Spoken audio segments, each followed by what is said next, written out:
लेकिन ये आश्वस्त कर दूं आपको कि बहुत जल्द आपको कुछ ही दिनों के भीतर संस्कृति आईएएस मुखर्जी नगर के अंतर्गत ऑफलाइन क्लास के साथ एकदम स्पष्ट रूप से दिखाई पड़ा। मुखर्जी नगर बंद हो गया ऐसा थोड़ी ना कि कोई कमरा था बंद हो गया। आपको जाना है आप चले जाइए, लेकिन बच्चों को आपने अफवाहों के दौर में डाल दिया। बच्चों के लिए बहुत जल्द संस्कृति आईएएस इस बात की पहल करने जा रहा है कि एक जहाँ कहीं भी बेहतर पीजी ऐसे नज़र आएंगे संस्कृति आईएएस मुखर्जी नगर के अंतर्गत ही चलेगी। और कोचिंग तो कहीं भी चली जाएगी, बच्चे को तो पढ़ने जाना है, उसको तो परेशानी कितनी है। एक जगह रूम है, दूसरी जगह जा रहा है, जहाँ जा रहा है वहाँ पर खाने पीने रहने की क्या समस्या है वो अलग। तो टीचर और कोचिंग का काम है वो तो कहीं भी पढ़ा दे, लेकिन एक जो मुखर्जी नगर में इन्वायरमेंट था। दूसरी चीज़ ये है कि बच्चों के रहने खाने के लिए जो समस्याएं थी उसको दूर करें। ब्रोकरेज को लेकर, रेंट को लेकर भी कहीं ना कहीं थोड़ी एक मानवीयता होनी चाहिए इस मामले में कि कोई बच्चा अभी आ रहा है और तुरंत जो है अभी एक रूम लिया, भाई रूम लेने के बाद उसको समस्या का पता चलता। तो आप सभी को स्वागत है हमारे यूट्यूब चैनल पर। तो आप सभी को पता है आजकल मुखर्जी नगर में क्या चल रहा है और स्टूडेंट्स कैसे परेशान हैं, साथ साथ कोचिंग वाले, यहाँ के डीलर्स, यहाँ के जो भी छोटे मोटे व्यापारी है, सारे लोग यहाँ पर जो है अभी परेशान हैं। और इन्हीं चीज़ों में हम बात करेंगे स्टूडेंट्स के क्या तकलीफ़ है और क्या क्या परेशानियों से वो लोग जूझ रहे हैं, और यहाँ के जो भी कोचिंग सील हो रखी है, या फिर आप लोगों ने अभी कुछ दिन पहले देखा होगा कि मुखर्जी नगर बचाओ अभियान, जिसमें यहाँ के डीलर्स, यहाँ के कोचिंग वाले, यहाँ के स्थानीय लोग जिसमें योगदान कर रहा है। और सर भी थे उसमें, आपने देखा होगा, और सर ने भी इस चीज़ को बहुत ही महत्व दिया है कि स्टूडेंट्स कभी परेशान ना हो इन सब चीज़ों में। तो आइए सर से बात करते हैं और जानते हैं कि अभी हाल फिलहाल की क्या स्थिति है। सर सबसे पहले तो आपको बहुत बहुत स्वागत है हमारे यूट्यूब चैनल पर। शुक्रिया जी सर, सबसे पहले तो आपसे हम ये जानना चाहेंगे, अभी जो 2-3 दिन पहले ही मुखर्जी नगर बचाओ अभियान चल रहा था, तो ये किस लिए, अभी इतने सालों का जो मुखर्जी नगर का एक इतिहास है, 40-45 सालों से जो एक सिस्टम है, तो इस मुखर्जी नगर को अभी बचाने की क्या ज़रूरत पड़ी सर? देखिए, पिछले कुछ दिनों से जो चीज़ें चल रही हैं मुखर्जी नगर में, और इसके पहले भी कभी कभी ये बातें होती थीं। दरअसल मुखर्जी नगर में समस्या है नहीं, समस्या कह सकते हैं कि नई परिस्थितियों के साथ उपज कर आ गई। चूँकि मुखर्जी नगर एक सिविल सर्विसेज आईएएस पीसीएस के अध्ययन अध्यापन का केंद्र रहा, यहाँ तमाम एसएससी, बैंकिंग, रेलवे की तैयारी करने वाले लोग भी अब मौजूद रहे, तो एक हब बन गया पूरी तरीके से एक तैयारी करने वाले बच्चों का। बहुत ही कॉम्पिटिटिव इन्वायरमेंट है यहाँ पर। तो दूर दराज से बच्चे आ रहे हैं, संख्या लगातार बढ़ती गई, रहने वालों की संख्या लगातार बढ़ गई, मकान और जगह तो उतनी थी। अब ऐसी स्थिति में कुछ घटनाक्रम भी हुए जो बड़े दुखद रहे पिछले दिनों ओडाले नगर में जो घटना हुई।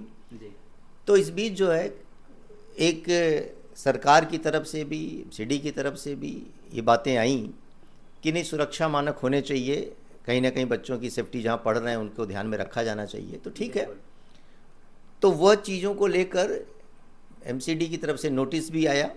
लेकिन दिक्कत सिर्फ ये हुई कि नोटिस आज दिया आपने और 15 दिन में आप कार्रवाई कर दें, तो काम तो करने के लिए मौका मिलना चाहिए। हाँ, एक समय सीमा होना चाहिए, समय सीमा होना चाहिए।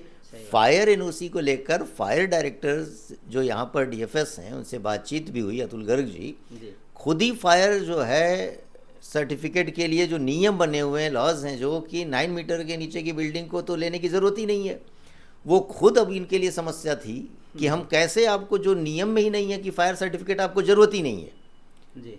और जैसे सपोज करिए आपकी आज की डेट में आपको कोई कहते कि आप कोविड सर्टिफिकेट लेके चलिए, तो अगर पहले ये चीज़ होती तो समझ में आती। अब क्या है, तो आप जाएंगे, चेक करवाएंगे, आप उसका सर्टिफिकेट बनवाएंगे, समय तो लगेगा जी, बिल्कुल। अब वही चीज़ है कि फायर एनओसी को लेकर एकदम से कोई चीज़ कैसे हो सकती है, और उसी आधार पर उन्होंने सील कर दिया। ठीक है, जहाँ बेसमेंट में कोचिंग थी उनको सील कर दिया गया और नहीं चलनी चाहिए, एकदम ठीक बात है, ठीक है, क्योंकि सरकार का बहुत क्लियर कट स्टैंड है उसमें। लेकिन जहाँ ग्राउंड फ्लोर है, फर्स्ट फ्लोर है, सेकंड फ्लोर है, वहाँ के लेवल पर फायर सेफ्टी नॉर्म्स को पूरा करने के साथ कोचिंग के संचालन की अनुमति मिलती है और मिलनी चाहिए।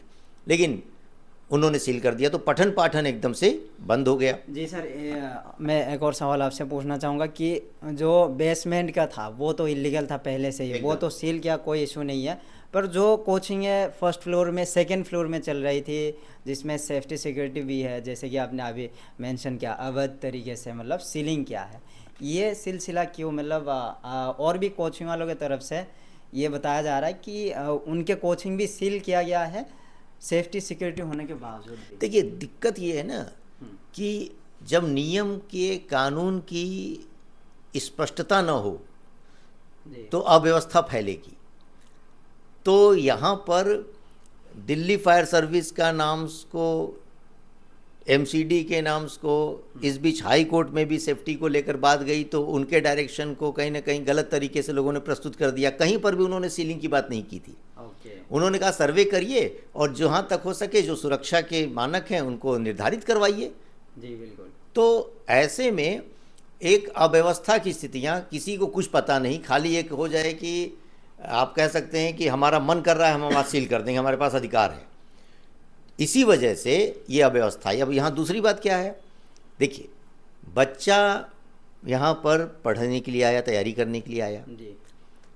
अब ऐसी स्थिति में यहाँ पर ये बातें भी अफवाहों के दौर में उड़ा दी गई कि मुखर्जी नगर बंद हो गया, मुखर्जी नगर बंद हो गया।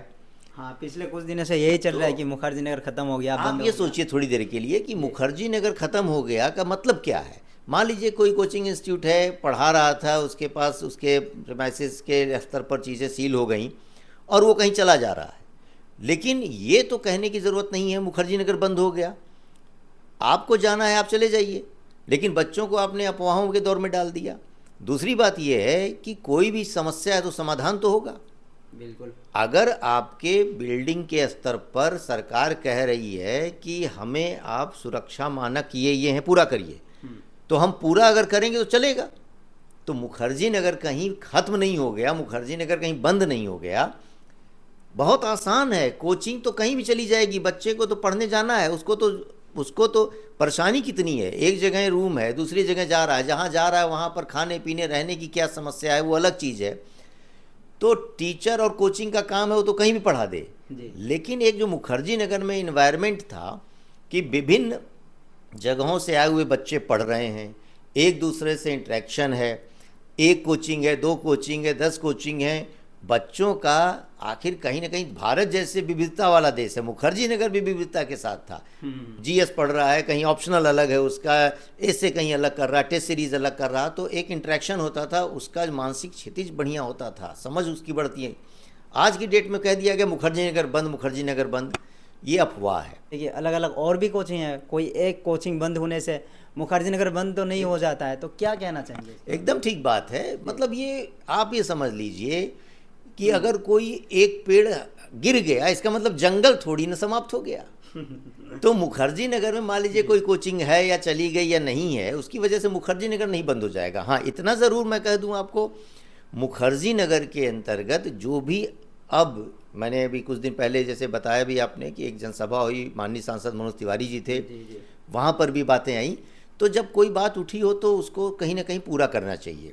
तो पहली चीज़ ये है कि हम सुरक्षा मानक को ध्यान में रखकर कार्य करें। दूसरी चीज़ ये है कि बच्चों के रहने खाने के लिए जो समस्याएं थी उसको दूर करें।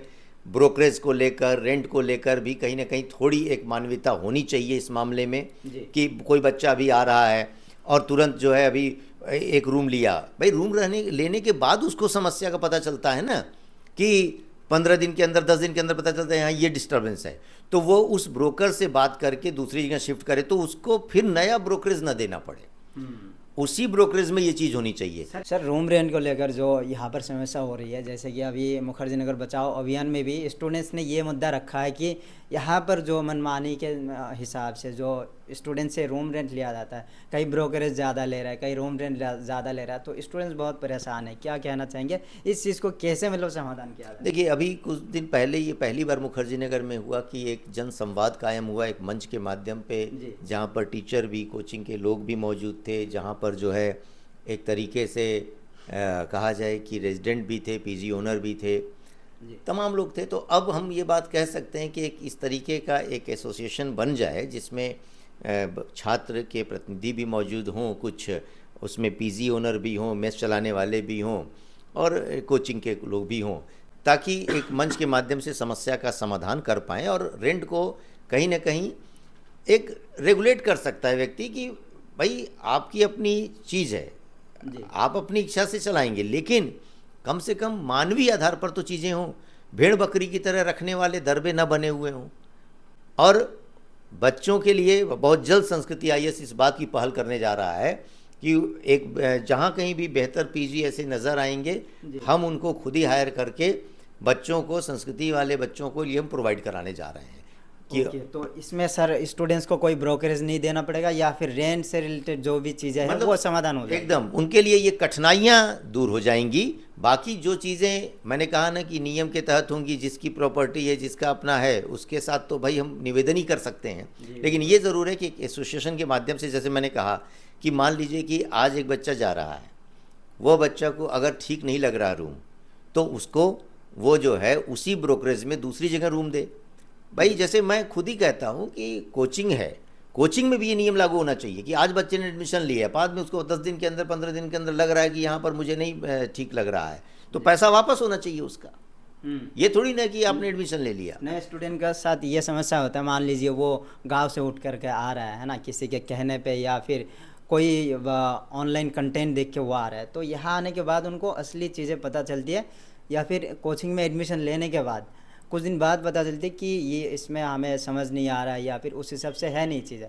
तो क्या कहना चाहेंगे कि ये रिफंडेबल का या फिर जो भी कोचिंग का एक फ़ीस है वो न्यूनतम होना चाहिए कि नहीं? स्वाभाविक सी बात है कि फीस का भी आखिर सरकार ही ये नियम बना सकती है। तो सरकार से तो मैंने मन से भी बोला कि रेगुलेट करें इस बात को कि आखिर क्या फ़ीस होनी चाहिए, और शिक्षण कार्य के लिए भी निर्धारित करें कि पठन पाठन में जो व्यक्ति नाम दे रहा है वही पढ़ाए जी।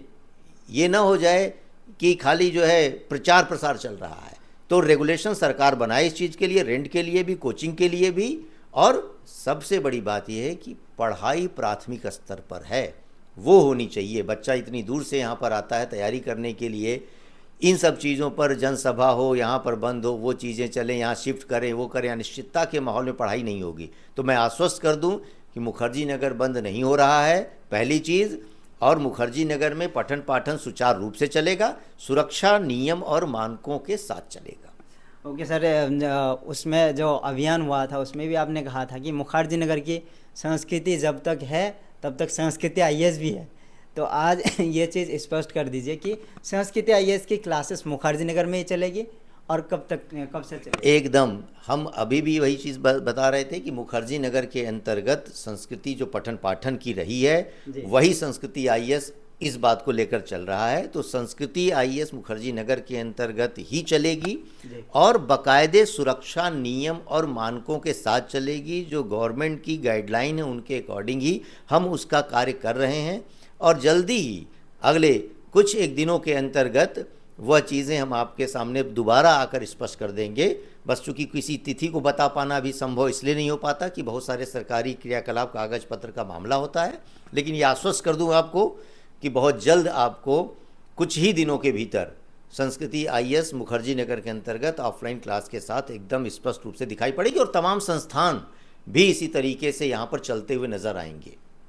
तो सर क्या कहना चाहेंगे लास्ट में, जो भी नए बच्चे हैं या फिर मुखर्जी नगर में आना चाहते हैं, बहुत से स्टूडेंट्स मतलब परेशानी में है अभी कि नोएडा शिफ्ट करे या करोल बाग जाए, कहीं और जाए, तो क्या कहना चाहिए उनको, क्या करना चाहिए इस समय? देखिए, मैं तो यही बच्चों को कहूँगा कि वे जहाँ पढ़ना चाह रहे हैं, जहाँ जाना चाह रहे हैं, वो उनकी स्वतंत्रता है। लेकिन इस वजह से भयभीत होकर या किसी आशंका की वजह से कि मुखर्जी नगर बंद हो गया, ऐसा थोड़ी ना कि कोई कमरा था बंद हो गया। मुखर्जी नगर कोई बंद नहीं हो गया, मुखर्जी नगर में टीचिंग नहीं बंद हो गई। तो मुखर्जी नगर में अगर जो बच्चे किसी भी संस्थान के अंतर्गत पढ़ना चाह रहे थे वो पूर्णतः आश्वस्त होकर आएँ, यहाँ पर पढ़ें। यहाँ पर पठन पाठन का वैसा ही माहौल बना हुआ है। हाँ, अभी चूँकि त्यौहार का समय आ गया, सारी चीज़ें हैं, धीरे धीरे अब छुट्टियों का समय आ गया, तो इसलिए बंद भी हो गया है। बाकी मुखर्जी नगर में कक्षाएं पुनः सुचारू रूप से आपको कुछ ही दिनों के भीतर चलती हुई नजर आएंगी। जिस भी संस्थान में बच्चा कहीं से भी आकर पढ़ना चाहता है, आए, पढ़े और इस वातावरण का लाभ ले और चयनित होकर जाए। सर लास्ट एक क्वेश्चन, बहुत सारे स्टूडेंट्स मतलब अभी पढ़ाई तो अफेक्ट हुआ ही है, तो कुछ स्टूडेंट्स ऐसे हैं जो ऑनलाइन से जोड़ना चाहते हैं, तो संस्कृति आईएएस का ऑनलाइन क्लासेस के बारे में क्या कहना चाहेंगे? वो तो अभी चल रही होगी हाल फिलहाल। देखिए, संस्कृति आईएएस की क्लासेस हम अभी बताएं आपको कि ठीक है, सीलिंग हो गई, ये चीज़ें हो गई, पढ़ाई हमारे लिए प्राथमिक थी, तो व्यवधान न उत्पन्न हो, अगले ही दिन से वो क्लासेस लाइव मोड में चल रही हैं। बच्चों को एक दिन के लिए भी हमने पठन पाठन में कोई बाधा नहीं डालने दी। दूसरी चीज़, क्लासेस बेशक नहीं चल रही थी ऑफलाइन के लेवल पर, लेकिन लाइव क्लास चल रही थी और हर एक क्लास में टीचर उसी तरीके से पढ़ा रहा था जैसे वो क्लास में जाके पढ़ाता था। और अभी भी क्लास में सारे हम टीचर्स ने तय किया था कि हम क्लास के बाद बच्चों को बोलेंगे कि किसी भी तरीके का उनको डाउट हो तो वो मिल सकते हैं, बातचीत कर सकते हैं। तो उन्होंने बातचीत भी करने के लिए, ऑफिस हमारा खुला हुआ है, आते हैं बच्चे, आंसर लिखते हैं, जमा होता है, सारी प्रक्रिया चल रही है। सिर्फ क्लासरूम का अभी जो है सीलिंग होने की वजह से क्लास नहीं चल रही, और कुछ दिन में वो भी सुचारू रूप से चलने लगी। ओके सर, ये सर चलिए, आपको बहुत बहुत धन्यवाद हमें समय देने के लिए। शुक्रिया आपको भी कि मुखर्जी नगर की आवाज़ आप बनकर बच्चों की बात कर रहे हैं। जी, थैंक यू।